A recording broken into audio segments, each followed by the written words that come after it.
poursuit sa caravane de la paix dans la partie est de la République démocratique du Congo. L'étape de Bukavu a entraîné les accrochages entre les éléments de la police et les partisans de l'Union pour la nation congolaise. À ce sujet, le ministre Lambert Mende, porte-parole du gouvernement, fixe l'opinion dans ses propos recueillis par Guillaume Coucou et Robert Ndaye.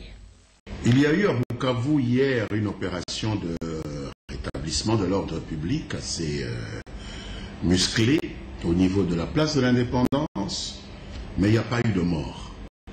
C'est encore un mensonge de M. Kamere qui souvent perd comme ça l'occasion de dire la vérité.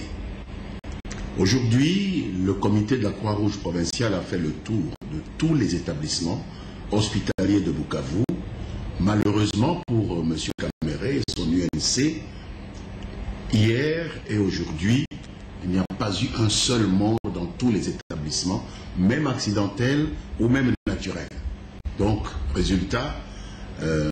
Kamere a été démenti lui-même par les médias qui l'utilisent abondamment pour distribuer de fausses informations, parce qu'apparemment c'est un homme politique sans message politique et qui essaye de surfer sur des incidents qui, lorsqu'ils n'ont pas lieu, il essaie de les créer.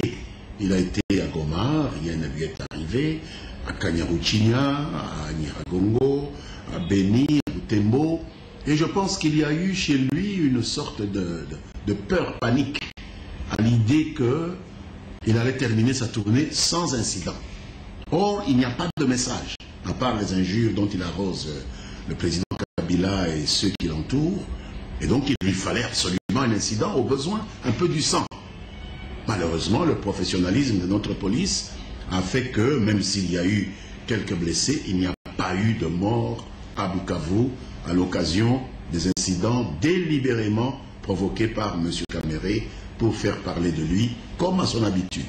Lorsque on demande à M. Kamere de tenir son meeting au stade de Kadutu, les choses allaient se passer normalement, la population de Bukavu allait découvrir que M. Kamere n'avait pas un message particulier, puisqu'il allait dire aux gens que la guerre est une mauvaise chose. Ma foi, ce n'est pas un message politique. Allait dire aux gens qu'il faut déposer les armes, mais c'est ce que je me tue à dire tous les jours ici, le président de la République, le Premier ministre, le gouverneur, tout le monde ne parle que de ça, il faut déposer les armes. Donc il n'y avait rien du tout d'original dans le message de M. Kamere. Alors M. Kamere n'est pas allé à l'Est pour donner un message, il n'a pas de message. C'est un homme politique assez dépourvu en ce qui concerne un fond de message, et sa stratégie à lui, son fonctionnement, ce sont les incidents, ce sont des provocations. Et donc il a essayé son va-tout en arrivant sur cette artère publique la plus fréquentée de Bukavu, qui longe la place de l'Indépendance. Il a décidé de ne plus bouger de cet espace et de tenir son meeting là. Alors imaginez, lorsque la police, qui doit garantir la liberté de circulation de tous les citoyens, voit un citoyen décider d'empêcher tous les autres de circuler, la police doit dégager la place.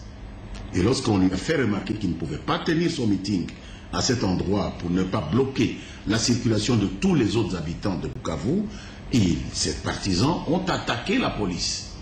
Il y a eu 6 policiers blessés avant que la police ne réagisse pour faire dégager la place en tirant des grenades lacrymogènes. Ce sont ces grenades qui, une fois tirées, ont amené les gens qui transportaient le fameux Kamere en tipoï à lâcher le tipoï. C'est pourquoi il est tombé. Les quatre membres étalés par terre, c'est la police qui a pu le mettre debout, parce que ces partisans n'ont pas attendu pour fuir. Ils ont fui, ils ont abandonné leur chef. Je me demande quel est ce lien qui lie un homme qui se dit si populaire avec des gens qui peuvent le laisser tomber comme ça d'un tipoï et s'enfuir et le laisser entre les mains de la police qui a pu le reconduire chez lui. À Goma, le stade n'était pas plein. Nous avons reçu des photos. On a tenté une manipulation avec des images prises de billets et tout ça. On a des photos qui circulent dans les médias, qui circulent sur Internet. Le stade de Goma était à 2 tiers vide, à 1 tiers plein. Kanyaruchinya, etc. On a dû transporter des gens en camion qui ne remplissaient même pas un stade. Donc, vous voyez que la vanité a des limites. Ça ne sert à rien, les gens ont le droit de parler, mais ne vous prenez pas pour Deus ex machina. Ne vous prenez pas pour ce que vous n'êtes pas.